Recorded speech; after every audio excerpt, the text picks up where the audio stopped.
Moments.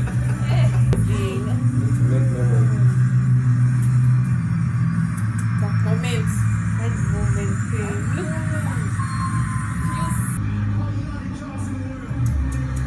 Hey, Hey. R.I.M. like a... Let's go. Let's go. Let's go. Oh.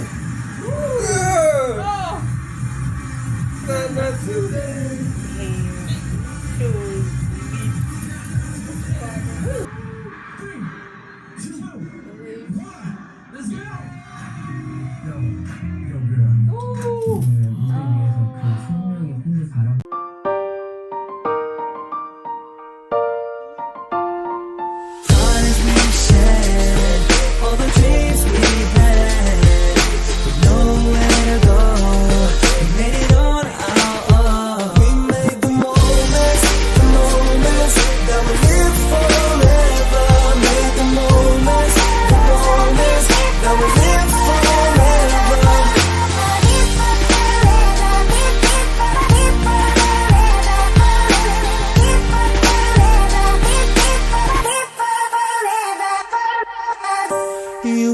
You and I know.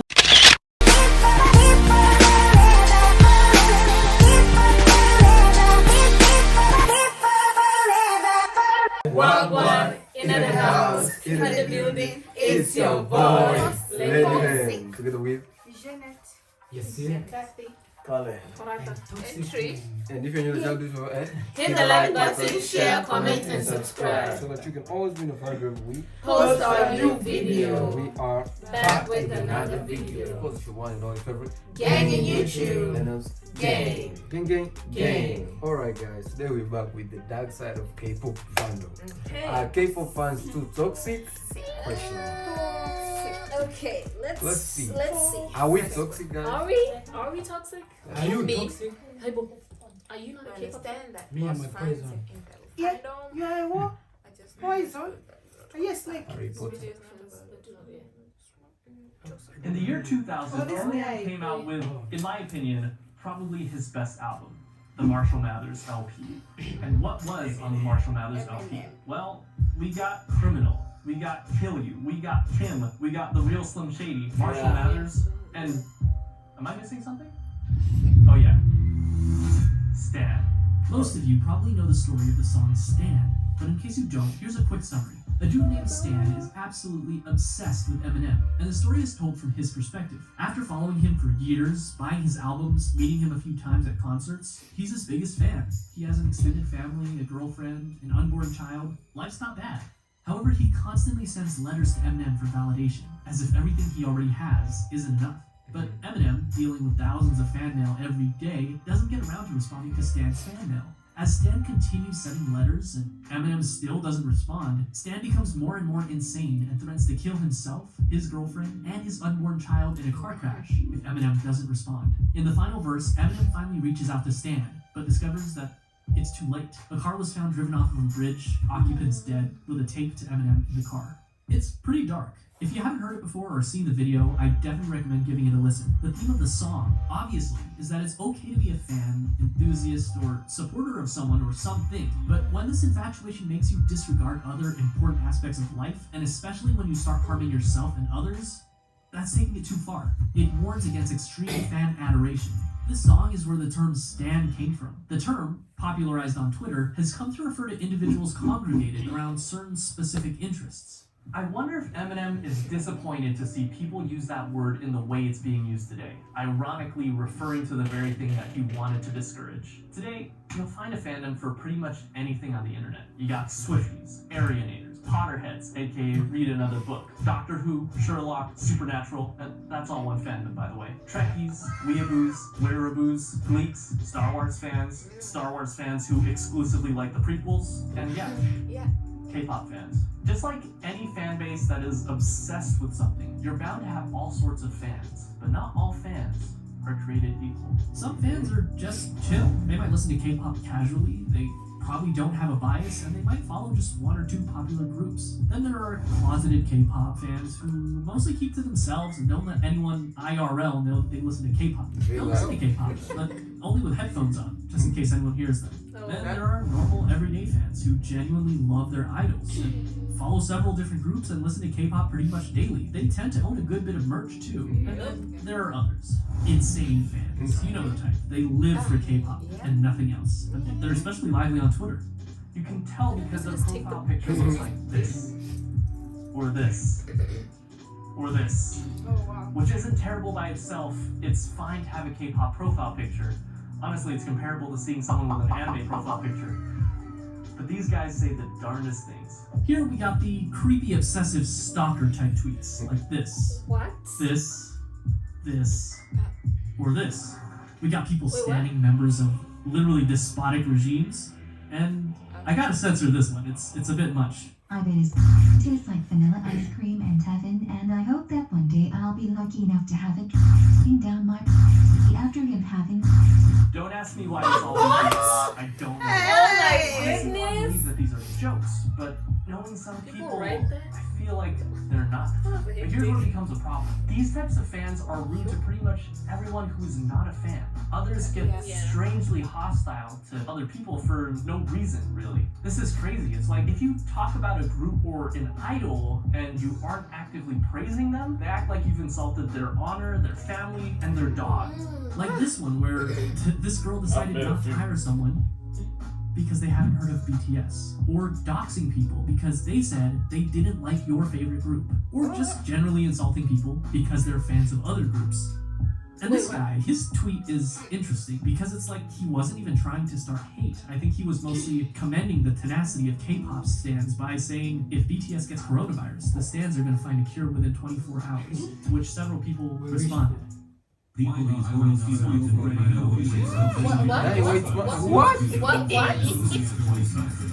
Random white mud. We're joking. Hello. I mean, why are they so offended by the very idea that they can get coronavirus? Anyone can get it. We have to realize that idols are people just like us. Very, very good-looking people, of course, but people all the same. Very good-looking And child. sometimes we forget that. Then there's just the creepy worship of Koreans by not strictly limited to white people, but mostly white people. This one makes me speechless. Why? This one cracks me up because they think that every time someone mentions the word army that it's a BTS reference. And of course, pretending like you're Korean or getting surgery to look like a Korean. Guys, don't do my this. I'm not even going to get started on Holly London. In Korea, he transformed into a K-pop star. And then there's this clip where, according to the original tweet, this Asian guy was shopping at a mall and people were randomly hugging him. Why? Because he was Asian. And then there's this one that's just flat out racism. Okay, I wanna be Asian. What? I don't get it. Why would you One of even the most say that? disgusting things, in my opinion, is the whole posting fan cams when a tragedy occurs. For example, in July 2020, Megan Thee Stallion, who recently performed this song with Cardi B, suffered gunshot wounds and had to be rushed to the hospital, to which some K-pop fan replied, He ended up getting ratioed with this and scolded by another K-pop fan who said, Love you, but this isn't the time. Talk about embarrassing. And here we are at the classic, if only he stand X, so-and-so wouldn't have died. Here we have Exhibit A with Juice WRLD, Exhibit B with Cameron Boyce, Exhibit C with George Floyd, and Exhibit D responding to someone's tweet about Kobe's death just to say, Kobe was ass anyways, period. Why do people do this? How did this get 213 likes? Now, I'm sure you've heard this saying when someone says a dark joke about a tragic event and then another person responds, too soon. Well, some Twitter K-pop fans don't understand this concept. Because if you think they wouldn't pull this kind of stuff on Chadwick Boseman's Twitter, you're lying to yourself. Only 1 hour after Boseman's family confirmed Chadwick's death, we get this mysterious reply from a dude named Mango in fancy letters, posting what I can only assume is a fan cam of BTS dancing or some other group. I guess we'll never know because the dude deleted his whole account afterwards. And then there's this one where some people used the hashtag dedicated for emergency earthquake alerts and posted, any guesses? Yep, fan cams. What's the deal with fan cams? By the way, I am aware and acknowledge that some of these Twitter accounts are purposefully making these posts for the sole purpose of making K-pop fans look bad, such as this one, but a lot of these posts are unfortunately made by real accounts. And what's worse than simply insulting people on Twitter? That's right, actively getting involved in other people's personal lives because you're desperate for attention. One example is CLC's Sungyeon, whose footage was captured in a backstage video at the 2019 Sorry About It Best K-Music Awards. And she walks away from the camera, bumps into this dude almost off camera, and then walks back. The theories immediately started, many surmising that she was probably attacked or pushed or mistreated, worrying about her safety, asking for the identity of the man, and even having him punished. Turns out, nope, none of that was true. And as always, the internet started a crusade, a witch hunt for nothing, because she came out on Instagram to say that it was just her friend, and his reaction was just them messing around, and that she tickled him or something like that. Or another example, when fans demanded that Chen from EXO leave the group because he got engaged. Or when Korean rapper Zico had one of his tweets photoshopped to make it look like he said something racist, all because he held the #1 spot on Melon instead of BTS. And when the person who originally started the rumor was called out, she replied, Thank you all for your cooperation. This was a social experiment. Oh wow, like a movie, huh? And then there's a story of Minami Minagishi from AKB48, who was harassed on Twitter, which she describes as abusive language that really hurt her. Why? Because she was wearing purple nail polish, the same color as BTS. Guys, you can't make this up. If you're a big BTS fan, I'm sure you know that Halsey was repeatedly bashed and accused of using BTS for clout after Boy With Love. Why? Jealousy, maybe? Because she's friends with them? There's one last type of fan that I've been meaning to talk about, and they're known as sasang. They are the worst of the worst. Sometime around New Year's 2020, during Twice's flight from Japan to Korea, Nayeon was approached by a German man in order to deliver love letters to her. This man, only known as Josh, had discovered Twice's flight plans and boarded their plane. Thankfully, 2 managers present were able to stop him and kept him away from Nayeon. He was reported to have visited the places Nayeon was known to frequent, and even asked shopkeepers to hand over his letters to her if they see her. In response to the event, Nayeon, clearly traumatized, posted on Instagram, "Please go back home. Please stop. I beg you." JYP Entertainment also filed a restraining order and made criminal complaints against Josh. From then on, Twice got extra police protection, and Josh was then banned from visiting Korea. Turns out, Josh was planning this for a while and had earlier made a trip to Korea to visit her. Of course, not without letting her know beforehand. He claimed that he was visiting his girlfriend and asked around for the location of their dorm. He even said that she knew he was coming and expected him and was, I quote, 100% happy to see him. He made plans to visit the JYP building and even visit JY Park's house himself, but apparently that never happened. He posted several videos on YouTube when he was in Korea, and you can still see this dude's videos here. They're still up there, and he's still posting. This dude is clearly not right in the head, going so far as to say that if she dates anyone besides him, he will kill her, saying that any sane person would kill her. It's insane that fans like this exist, but it's even crazier that Nayeon is not the only one to have these kinds of crazy encounters with fans. Members of Super Junior, Big Bang, and GOT7, to name a few, sustained several injuries in car accidents because of fans who were following their car too closely. There have been a ton of incidents of idols who have had their houses broken into, including Seo Taiji, who, after calling the cops on the person who broke in, they just sat there on the singer's car until the police arrived. Members of TVXQ have had their phones tapped, apartments broken into, tracked with GPS devices, and even poisoned. Yeah, poisoned by their fans. It's really apparent that these idols don't enjoy any of these incidents with obsessive fans. It's a traumatizing experience. Several idols have even commented on it. In fact, Taeyong of BTS recently spoke about how difficult it is with fans who know every detail about your plans. It's so bad that BTS doesn't ride commercial flights anymore because fans would just find out their flight plans and book all the seats around them. It has gotten absolutely out of control. What? So, if you're ever wondering if the members of BTS could possibly be on one of your flights, the chances are probably close to zero, and it's all because of these guys. It's ironic, in a way, because so many BTS songs send such a positive message, but some of their fans are some of the worst offenders of this behavior. That being said, despite everything, a majority of fans are regular fans who know perfectly well that we should be respectful to others, fans or not, and definitely respect the idols and their privacy. In fact, K-pop fans have come together to do some amazing things. Yeah, Yes, each fan base does great things for their respective groups, such as ARMY and Blinks going the extra mile to watch BTS and Blackpink music videos over and over to the point where their songs have become the most watched YouTube videos in their first 24 hours, pretty much back to back to back. Or when Luna's Hash album came out in February of 2020, when they smashed the iTunes record for K-pop girl groups, when they hit #1 in 56 different countries. But soon after, another girl group broke that record with 57 countries. Orbit shot back by encouraging fellow fans who lived in countries where the album had not gone #1 to purchase the album. And it worked, eventually charting at #1 in a grand total of 60 countries.